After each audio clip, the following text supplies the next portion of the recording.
Top. On va étudier le Orach Chaim sur la paracha de Tazria. Et je pense que c'est un Orach Chaim d'une rare, comme d'habitude, d'une rare profondeur. Très profond, c'est un Orach Chaim vraiment très profond. Et il est sur le deuxième pasuk, le troisième pasuk de la paracha. Dans la paracha de la semaine, il y a marqué Vaïdaber Hashem el Moshe les morts. Daber el ben Israël est mort, Isha ki tazria, ve'yalda zacha, ve'tam'a shivat yamim, ke'eme nidat dvota titma, u'bayom hashmini imol besa orlato. Donc dans le début de la paracha, il y a marqué que Akadosh Baruch Hu demande à Moshe Rabbeinu de dire aux enfants d'Israël qu'une femme, lorsqu'elle émettra de la semence et qu'elle enfantera un mâle, un garçon, alors elle sera tméa 7 jours. Et selon les mêmes modalités de loi qu'une femme qui est nida. Et le 8e jour, il faudra faire la mila à l'enfant. Et ensuite, il y a d'autres halachot qui sont mentionnés dans la Torah. Et ici, le Orach Chaim HaKadosh, il pose deux questions.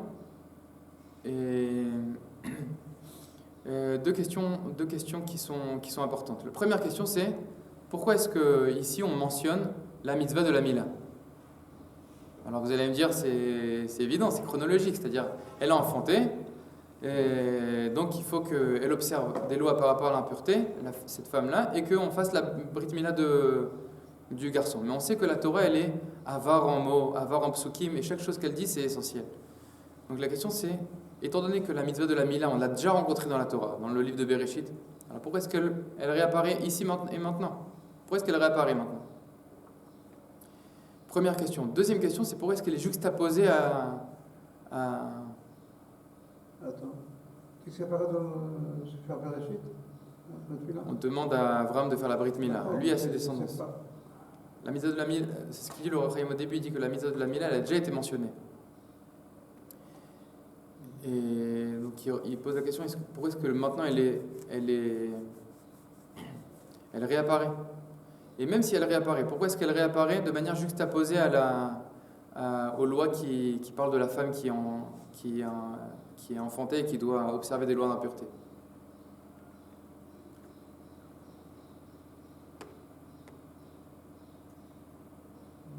Mais en tout cas, nous,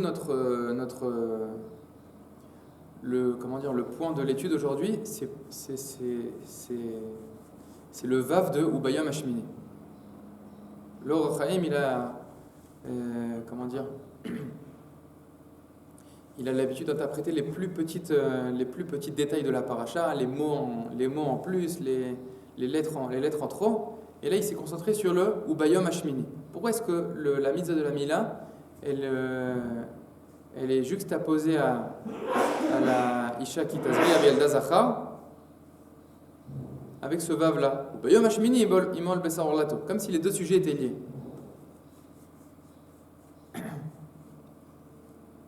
Qui est le sujet de imol?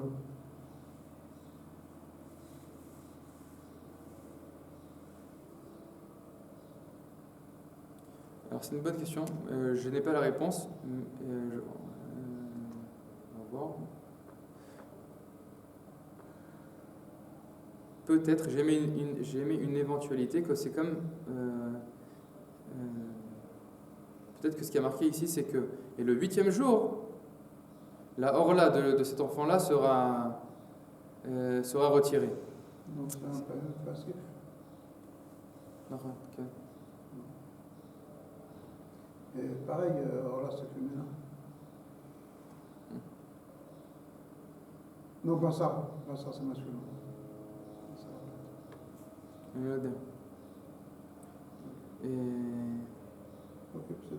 Mais on part du principe que tous les psukim dans la Torah, ils auraient pu être formulés d'une autre manière.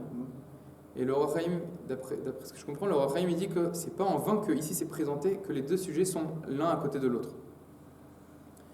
Et c'est pas anodin. Et pour expliquer la raison de tout cela, il va nous raconter une histoire qui est très connue dans la Gemara. Et juste avant, il donne, parce que moi je vais me concentrer sur une explication. Il donne, si je me souviens bien, 2 ou 3 explications. Et moi je vais me concentrer sur la dernière explication, qui est la plus profonde, Juste, je rappelle les autres explications brièvement. C'est toutes les explications qui mentionnent dans le passage qui dit vénérer. J'ai bien essayé cette fois-ci, dans la photocopie, de séparer tous les paragraphes, etc., pour que ce soit plus facile d'étudier ensemble. Donc, dans le premier paragraphe vénéra, qu'il n'y a pas besoin qu'on l'étudie ensemble, il donne plusieurs explications, le Or HaChaim HaKadosh. Et la première, je vais lire et j'explique, mais pas besoin de traduire mot à mot. Vénéra, la tetam, l'ismichat, obayom hashmini, imash elefanav. Sheba, la tetam, l'ikvat, amila, adiom hashmini, velo tiva la moule beyomo, comme chez Matzino, bimtet kesef. Les ekatav, achar ombro, vetam, ashivatamim, obayom hashmini, lomar, qu'il est tam, zehu, sheikev amila, והוא על דרך אומרם, כדי שלא יהיו כל העולם שמחים ואביו ואימו עצובים. ורבותינו ז"ל אמרו שזה לשונם, למה התינוק נימול לשמונה, שקנה השם רחמים עליו עד שיהיה בו כוח. Donc ici il donne deux explications à l'Or HaChaim. Première explication, pourquoi il y a marqué ou Bayom Hashmini, c'est comme si la Torah en fait elle nous disait, tout d'abord il doit y avoir. En fait, la Torah, elle vient nous expliquer pourquoi c'est le 8e jour la Mila. Pourquoi c'est le 8e jour? Alors la Torah, elle nous dit, tout d'abord, la femme qui a enfanté, elle observera 7 jours de Touma, et ensuite il y aura la Brit Mila. C'est-à-dire, on fait, ici, la raison de la Brit Mila au 8e jour, c'est pour retarder la Mila, le temps que la femme, elle a eu le temps de se purifier, pour pouvoir être présente et joyeuse le jour de la Brit Mila. Deuxième explication qui dit l'Or HaChaim, c'est pour qu'il y ait assez de temps qui passe pour qu'on soit sûr que l'enfant il passe un Shabbat dans sa vie, avant la Brit Mila. Et donc ça c'est la deuxième explication. Et la troisième explication, ça c'est la plus profonde. Pour la comprendre, alors on doit lire l'histoire qui est racontée dans le Midrash de Tanchuma et qui dit la chose suivante. Od idbaer hakatuv al pi divreim, veze leshonam. Sha'al Turnus Rufus et Rabbi Akiva. Donc il y a un personnage qui apparaît plusieurs fois dans la Torah chez Baal Pé, qui est Turnus Rufus Aracha. Et il a posé une question connue à Rabbi Akiva, qui est interprétée par beaucoup de Chachamim au sujet de la Brit Mila. Et cette histoire-là, elle dit la chose suivante. Turnus Rufus, il a questionné Rabbi Akiva et il lui a dit Eze ma'asim naim shel HaKadosh Baruch Hu ou shel basar vadam lama atem malim. Donc Turnus Rufus il pose la question suivante à Rabbi Akiva, il dit je comprends pas pourquoi est-ce que vous faites la Brit Mila. HaKadosh Baruch Hu il vous a pas déjà créé. Si HaKadosh Baruch Hu il fait quelque chose, donc il vous crée déjà parfait. Pourquoi est-ce qu'HaKadosh Baruch Hu il nous crée avec une excroissance, quelque chose en plus dans le corps? Qu'est-ce qui est plus élevé et plus haut, les actions d'HaKadosh Baruch Hu ou les actions de l'homme? La réponse qui paraît évidente quand on lit Turnus Rufus à Racha, c'est HaKadosh Baruch Hu, ses actions elles sont plus parfaites. Donc c'est pas logique qu'on doit ôter quelque chose qui est présent avec nous quand HaKadosh Baruch Hu nous a créé, la Orla. Alors qu'est-ce qu'il lui a répondu Rabbi Akiva? Rabbi Akiva il lui a apporté Shibolim vegluskaot, il lui a apporté des miches de pain et des épis de blé. Amarlo, Elu Maaseh HaKadosh Baruch Hu, Ve'elu Maaseh Basar Vadam. Regarde, la miche de pain, ça c'est le fruit de l'action de l'homme. Et les épis de blé, c'est HaKadosh Baruch Hu qui les a fait pousser. En Elu Naim, n'est-ce pas que c'est le pain qui est plus élevé, qui est plus raffiné? Les épis de blé, tu ne peux pas les manger. Tandis que le pain, ça rassasie, etc. Donc l'action de l'homme, c'est quelque chose qui est plus élevé, l'Ichora. Alors de la même manière, Rabbi Akiva il vient et lui dit, tu vois qu'il y a quelque chose, il y a une situation comme ça dans le monde où l'action de l'homme, elle améliore les choses.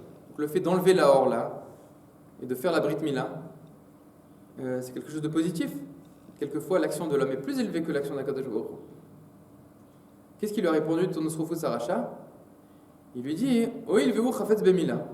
Lama eno yotze ma'ul. Ah, tu dis que HaKadosh Baruch Hu, qu'est-ce qu'il veut? Il veut que l'homme fasse la Brit Mila. Alors pourquoi est-ce que HaKadosh Baruch Hu, il ne fait pas naître l'homme de manière directe déjà circoncis? Alors qu'est-ce qu'il a répondu Rabbi Akiva? Marlo, shelo natan hakadosh baruch hu mitzvot liIsraël ela letzaref bahem. Dirtiv imrat Hashem tzrufa. Donc le Rabbi Akiva il lui a répondu la véritable volonté de Dieu, c'est de purifier les bénis Israël. Et à l'aide du fait que les bénis Israël ils ôtent la orla, alors ça leur amène la shlemut, ça leur amène une plénitude. Ken les tzaref bahem Israël akavana. De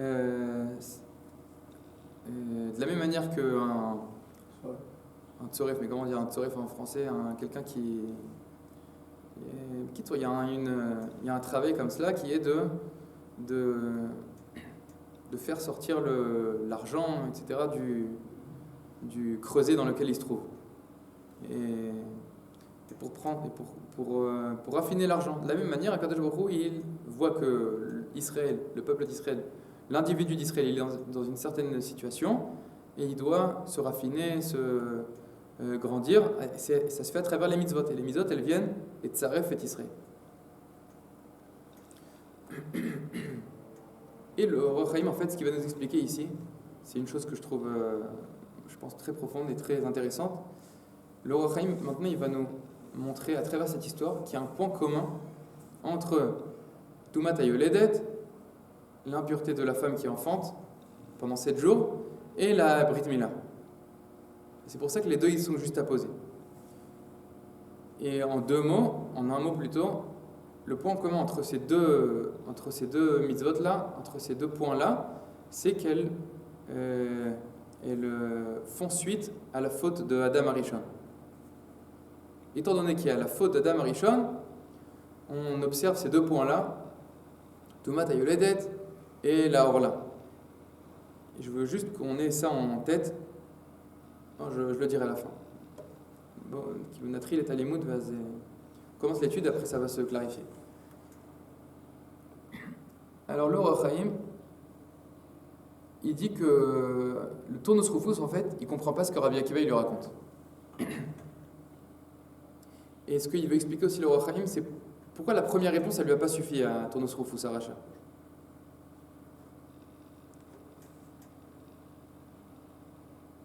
Donc dans le paragraphe Iné, vous voyez, Iné, lo explique Betchuvat Tchunat Hashibolim, qui tzrichin tikun achar maaseh HaKadosh Baruch Hu, letzad ki Hashibolim, ma shechaser bahem hatikun hu, letzad asher yeot libnei Adam, letzad ki Hashibolim, ma shechaser bahem hatikun hu, letzad asher yeot libnei Adam, הם ילכו ויתקנו הנאות להם. מה שאין כן המילה, היא חפצי שמיים, מכן יעשה השם רצונו כרצונו.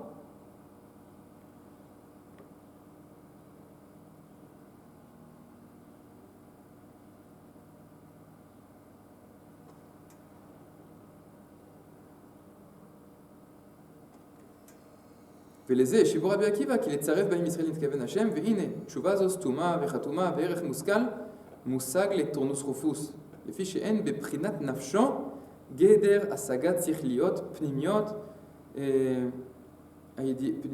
הידיעה האלוקית, לכן קיבל פשטן של דברים, אבל לנו בני אל חי יש לנו להשכיל בבוריין של דברים.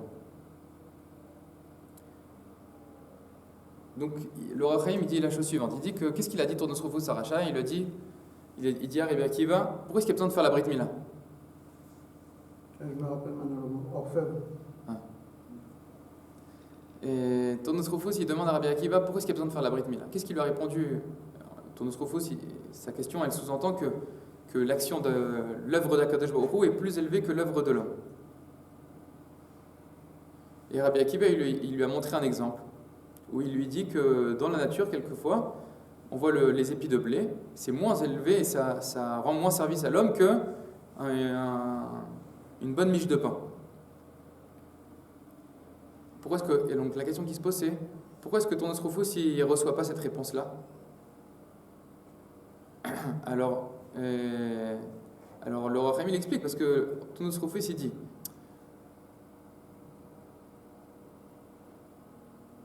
pourquoi est-ce que la miche de pain c'est quelque chose de plus élevé? Parce que l'homme il a besoin d'une miche de pain. Mais là dans la Mila on parle de quelque chose que Akadosh Baruch Hu désire.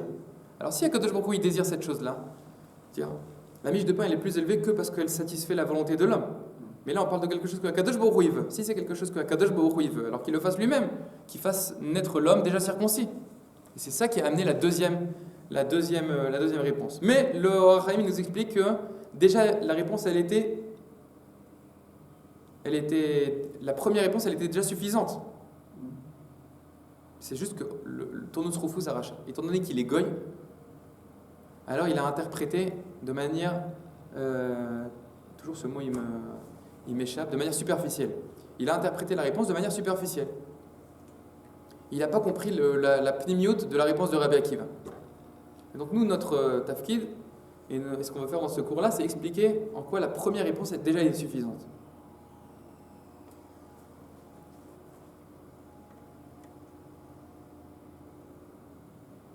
Regardez le dernier paragraphe dans la première page. Achen.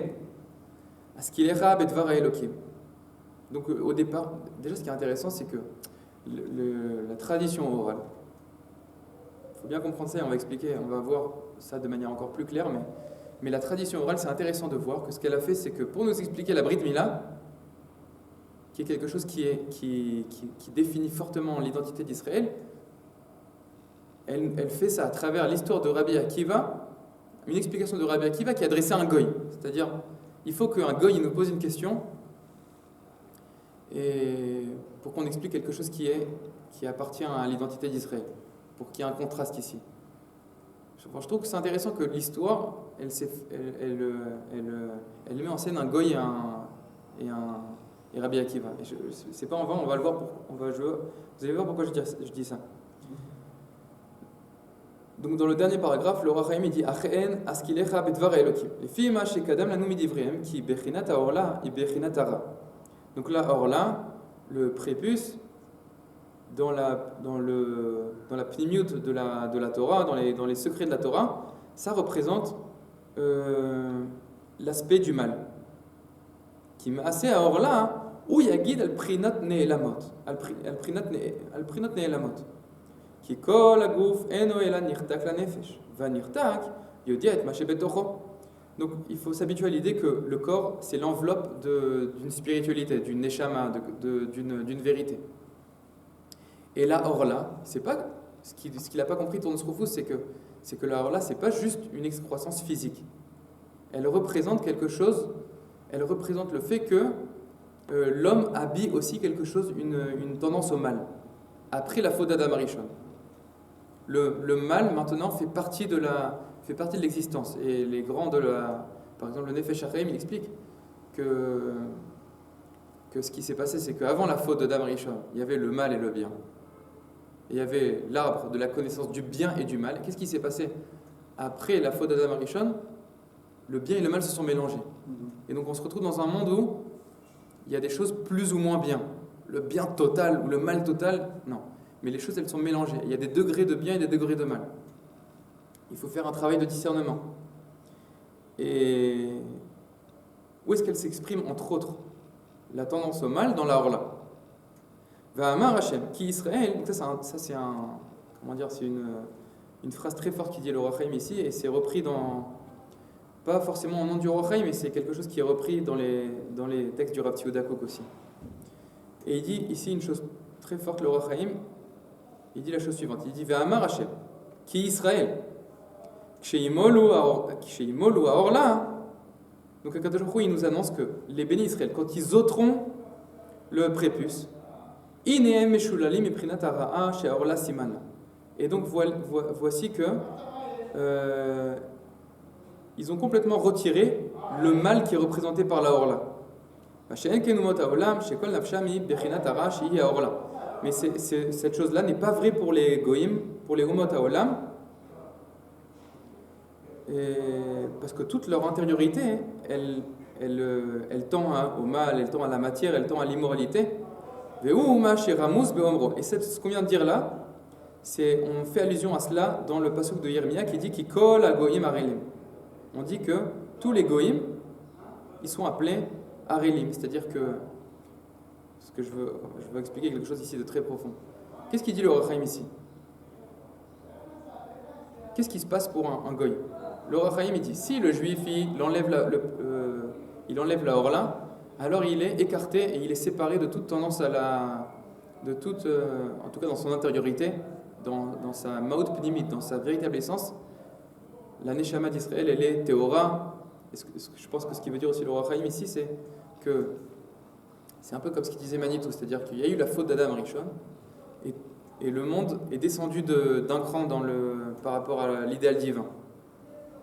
Mais il y a une identité qui pousse le monde à revenir à la situation de l'homme avant la faute. C'est l'identité d'Israël. Donc nous, quand on enlève la Orla, on exprime le fait que dans notre intériorité, on appartient au niveau d'existence qui précède la faute d'Adam Arishon. Et quand est-ce qu'on exprime cela? Quand on ôte la Orla. Et il dit le Ohr HaChaim, mais c'est pas vrai pour les goïms. Je comprends pas, qu'est-ce qui n'est pas vrai pour les goïms? Et ce qu'il dit le Ohr HaChaim ici, c'est que le goy, même quand il enlève son prépuce, et même quand il enlève la Orla, il est toujours attaché à la prina de Ra. C'est ça qui veut dire le Ohr HaChaim. C'est ça qui veut dire le pasuk. Le pasuk qui dit, tous les goïms, ils sont appelés Arélim. Je comprends pas, c'est normal qu'ils soient appelés Arélim puisqu'ils enlèvent pas le prépuce, ils font pas la circoncision. Non, ce qui veut dire le pasuk, c'est que même s'ils enlèvent la Orla, ils sont toujours appelés Arélim. Parce que c'est ce qui veut dire ici le Ohr HaChaim, c'est-à-dire que le fait de ôter la Orla, c'est juste pour que notre corps exprime la même chose que ce que notre âme exprime. Que l'extériorité du corps d'Israël soit en conformité avec ce qui se trouve dans la Neshama d'Israël. Mais le goy, quand il enlève son prépuce, ça change rien, entre guillemets, parce que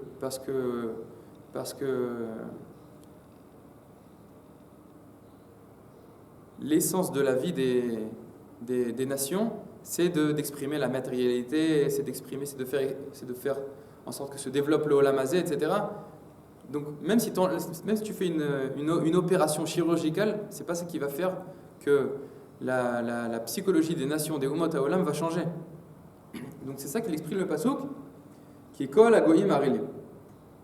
Vedavar Yadoua, qui Briat Adam Arishon, Aïta Briat Tama, Beprinat Akdusha, Meshulelet Mikol Ra, Veleze Lo Aïta Betrunato, Beprinat Aorla, Ubesibat Achet, Mashach Baorlato, Nolda Bo Beprinat Aorla, Vegam Nimshach Mize, Shlitat Atuma Basher Baisha, Veu Dam Nidota, qui use Sibateyoto, qui m'a maramzal. גם באמצעות חטא האדם נזרע זרע רע בכל ממשלתו ותוציא הארץ פריה בקליפות רבות וזה לך האות כי אין אדם יכול ליהנות מהחטא עד עשות בה מלאכות רבות מלפניה ומלאחריה במספר 10 הלוא הם הסדורים בפרק כלל גדול אמרו בשבת עד האופה כנגד 10 כללות שנתכללה האדמה כאמור בדבריהם ז"ל בספר הזוהר הקדוש ולזה כשיעביר השם רוח הטומאה מן הארץ, דכתיב ואת רוח וכולי מן הארץ, ירמוז גם בחינת הארץ עצמה, ואז תוציא הארץ גלוסקאות. פירוש אין צורך לאחד מ10 מלאכות אלה, אלא הארץ מעצמה תוציא גלוסקאות, לחם שאין צריך מכשירים. נכון. Alors, je m'excuse que je traduis pas dans les mots, mais c'est très... c'est parce que je pense qu'on n'aura pas forcément le temps. Donc j'essaye d'expliquer l'idée. Et qu'est-ce qu'il a répondu Rabbi Akiva à Tournos Rufus? Il a répondu la chose suivante. Et Rabbi Akiva, il nous dit que Adam Arishon, quand il a fauté, j'ai mis une éventualité, d'accord? Quand on dit qu'Adam Arishon il a fauté, on ne dit pas que il a mal agi, ou il a cédé à son Yetzirah. Si je comprends bien, c'est une faute qui fait partie du processus de la création. C'est-à-dire qu'Akadosh Baruch Hu, il a créé Adam Arishon, et Adam Arishon, il n'est pas capable de rester au niveau où Akadosh Baruch Hu, il a créé. Donc la création descend d'un cran, et on a 6000 ans d'histoire pour revenir à l'idéal de la création. Mais cette descente-là, c'est appelé une faute. Et quand il a fauté, alors la Bechina du Ra, l'aspect du mal, a alourdi l'existence. on va dire. Il explique le Rav Kook dans plusieurs endroits que, en gros, Adam Arishon, comme quand il a été créé, il était à un niveau plus important il était à un niveau plus idéal. Il était plus grand. Automatiquement, quand l'homme il est plus grand, il peut davantage profiter de la création. À tel point qu'il n'a pas besoin de travailler. Il prend, il se balade comme ça dans le jardin d'Éden et il peut consommer les fruits des arbres. Mais étant donné que la création elle est descendue d'un cran, la création telle que Akadosh Baruch Hu voulait qu'elle soit, on est descendu d'un niveau, alors l'homme il n'est pas au niveau de profiter directement de la création. Donc il doit travailler. Et étant donné que toute l'existence elle est descendue d'un cran, quand l'homme il descend d'un cran, l'existence aussi, le monde il descend d'un cran, alors la terre elle s'est aussi alourdie et elle a commencé au lieu de faire sortir un fruit qui est déjà prêt à la consommation, elle le fait pousser avec des épis autour, et avec des écorces. Et il faut un travail pour accéder aux fruits. Pourquoi ? Pour casser le Yetzer Hara de l'homme. L'homme il est descendu d'un cran, il a une tendance à trop être versé dans la matérialité, donc il faut instaurer une distance. Et cette distance-là, pourquoi est-ce qu'elle a été instaurée ? Parce qu'il y a une tendance au mal chez l'homme, qui est présente maintenant dans ce niveau-là de la création. Et cette tendance au mal, elle s'exprime également où ? Dans la Orla.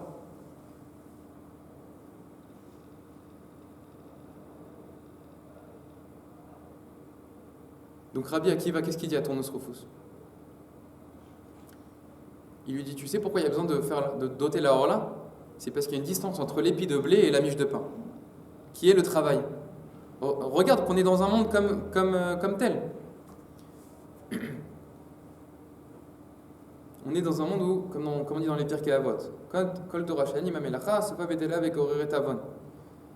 C'est pas suffisant qu'il y ait la Torah, il faut aussi un travail dans ce monde-là. Et si une personne n'a pas de travail, alors on n'est pas encore dans un monde où si j'ai pas de travail, alors je vais au Beth Midrash. Non, il y a beaucoup de gens qui s'ils n'ont pas de travail, ils vont faire des bêtises. Et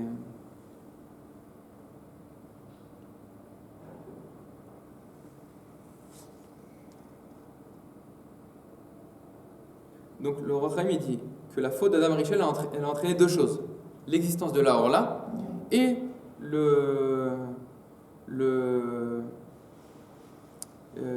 la Touma de la Isha Yoledet. Et c'est intéressant de constater, j'ai réfléchi à ça après pour étudier le Rosh Chaim, qu'il y a ici, juste avant je veux rajouter une autre chose. C'est que le Rosh Chaim Akadosh il mentionne un enseignement de Chazal qui nous dit que dans Masechet Shabbat, on mentionne toutes les lois, tous les travaux qui permettent de passer de l'épi de blé à la miche de pain. Combien il y en a de travaux ? Il y en a 10. Et ça nous rappelle évidemment les 10 paroles à travers lesquelles Akadosh Baruch Hu il a créé le monde.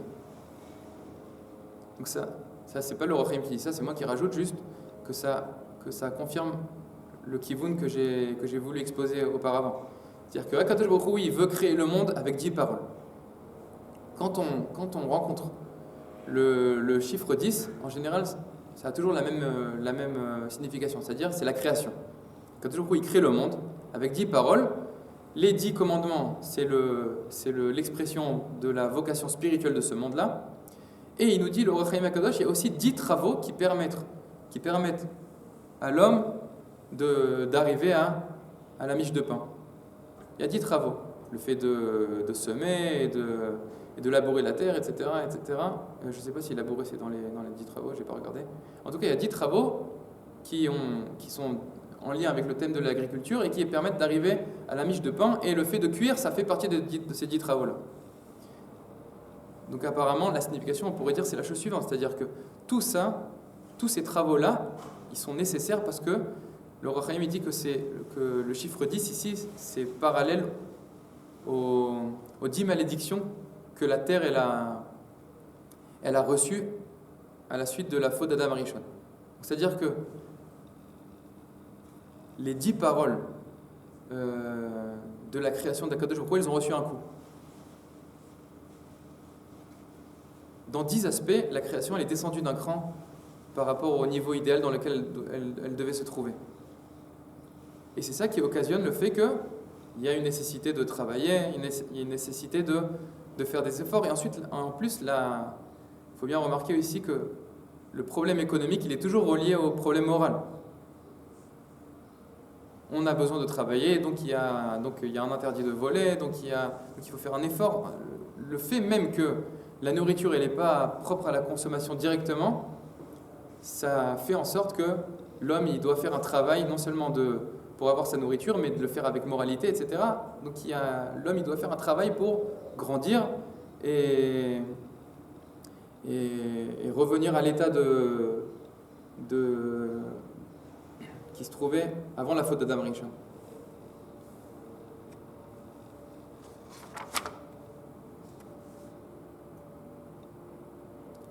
Vous voyez, dans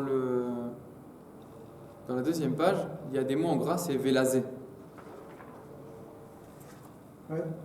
ולזה נתכוון רבי עקיבא, בהוראת שיבולים בגלוס קאות, כי היא הסיבה והוא הטעם ללידת הערל, שבחינת הרע, אשר דווקא בנפש אדם הראשון, טומאתה מלאה ארץ, ולזה הגם שאדם, בזמן שהוא מוליד ומהול, אף על פי כן, בחינת כוחות המהוות זרע, אשר בו נוצר הוולד, מציאותם הוא מתולדות הארץ, כי יגדל האדם מגידוליה ומגידולי גידוליה, ומהם מתכונן בו תכונת החושב והמעשה. ולצד שכל גידולה ואלו מהארץ, אשר צמחה, יעידו למו שמלאים בחינת הרע בכמה הדרגות שבין הגלוסקאות לשיבולים. ואשר על כן הזרע שממנו יצירת הוולד לא יצא בחינת זו, ולזה יצא הוולד ערל בשר.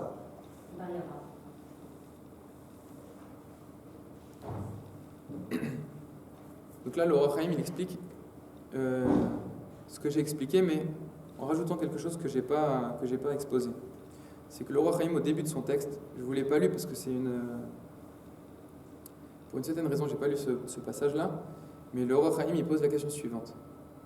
Il dit comment c'est possible qu'un homme qui engendre son enfant, et lui, il est circoncis. Comment ça se fait que son enfant il est né avec un prépuce? Normalement, l'homme engendre son semblable. Alors, scientifiquement parlant, on ne comprend pas ce que la question du Or HaChaim HaKadosh. Mais il le dit d'ailleurs, il dit, et si tu me dis que pourquoi est-ce que le circoncis engendre quelqu'un qui n'est pas circoncis? Si tu me dis que la raison c'est parce que on engendre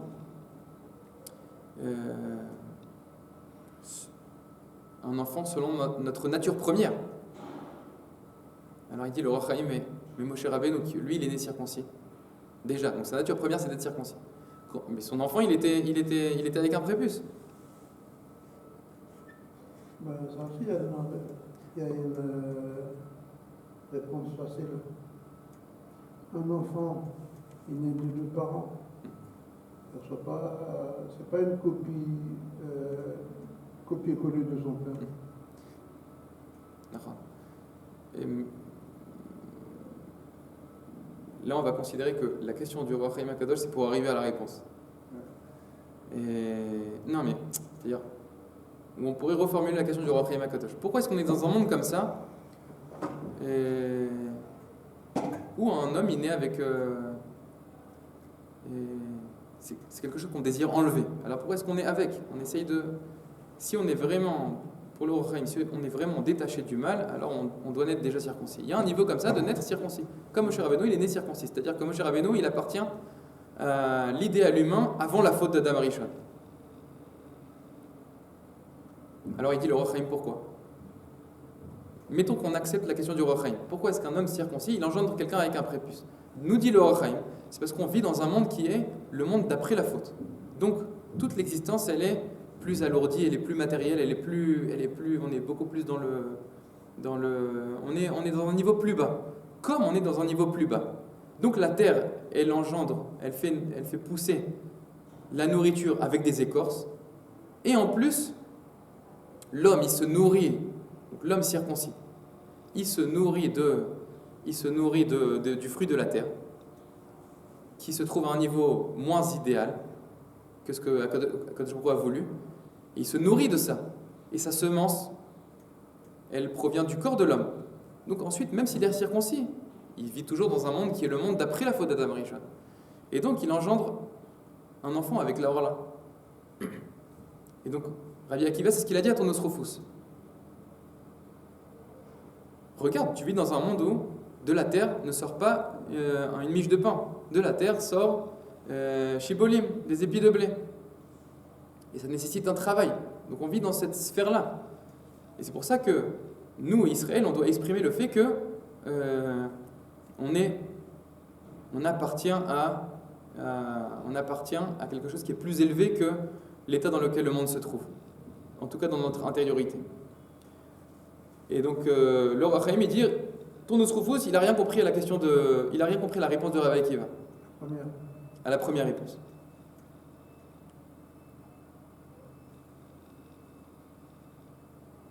Pourquoi est-ce qu'il n'a pas compris?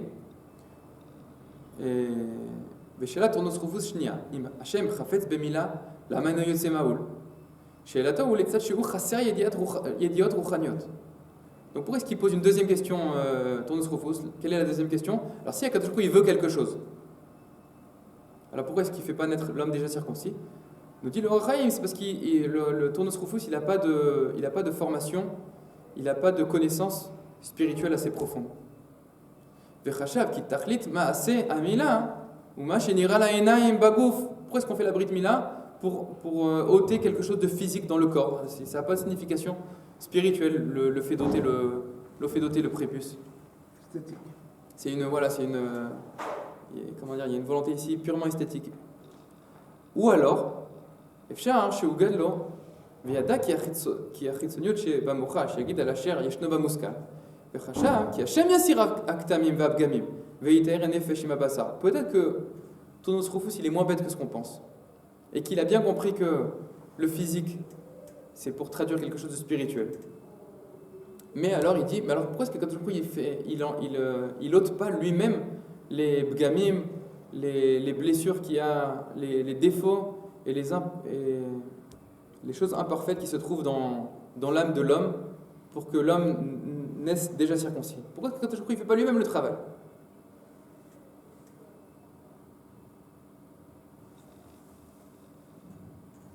Alors il nous dit en deux mots le Ohr HaChaim que Rabbi Akiva, qu'est-ce qu'il a répondu? Étant donné que c'est l'homme qui a engendré cette faute-là, et alors c'est l'homme qui doit réparer.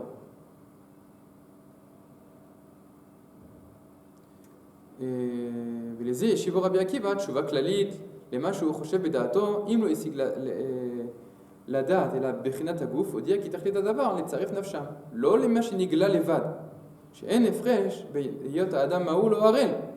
Donc le Ohr HaChaim dit il y a deux éventualités, soit Tournus Rufus lui il croit que la mila c'est quelque chose de purement physique, esthétique, et donc là Rabbi Akiva qu'est-ce qu'il lui dit? Il lui dit non, le but de la mila c'est spirituel, c'est pour purifier l'âme d'Israël. Ne crois pas que c'est quelque chose de purement physique. Première éventualité. Ou alors Tournus Rufus il a bien compris qu'il y a une portée spirituelle au fait de faire la Brit Mila, et le physique traduit quelque chose de spirituel. Alors qu'est-ce qu'il lui a répondu ici, Rabbi Akiva? Il lui a répondu, c'est l'homme qui a engendré la faute, donc c'est l'homme qui doit réparer, et à travers cela acquérir un mérite. Et si c'est Akadosh Baruch Hu qui le fait, alors l'homme n'aura pas de mérite. Il ne sera pas choutaf dans la